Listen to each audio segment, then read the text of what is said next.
Moi, je comprends tout à fait vos inquiétudes. Pour la simple et bonne raison, c'est que d'abord, le service public est essentiel pour notre démocratie.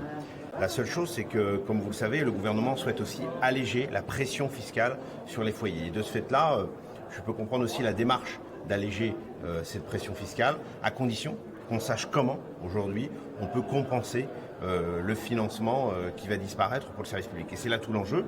Le service public a fait beaucoup d'efforts ces dernières années pour essayer de se réorganiser, de se restructurer, de pouvoir être compétitif à l'endroit aussi de la concurrence qui a explosé.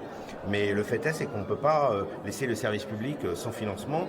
Et donc il y aura tout un travail de compensation qui est indispensable pour permettre au service public de continuer à créer, de continuer aussi à être un acteur de notre démocratie.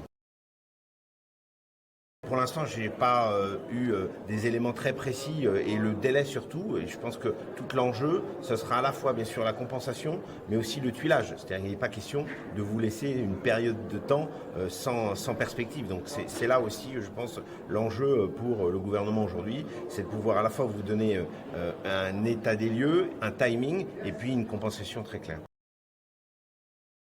La mission du service public, c'est de faire parfois ce que font pas aussi les autres, et de fait parce qu'il n'y a pas de modèle économique. Et donc vous êtes au plus près, parfois je dirais des événements qui ne sont pas toujours suivis par d'autres, parce que bien évidemment vous n'êtes pas toujours dans les grands centres urbains, plutôt dans les zones parfois un peu plus rurales, un peu plus éloignées de l'activité urbaine. Et donc de ce fait-là, il est essentiel que bien sûr le service public soit présent sur l'ensemble du territoire, un territoire où il y a plein de merveilles à faire découvrir comme vous savez le faire sur le service public.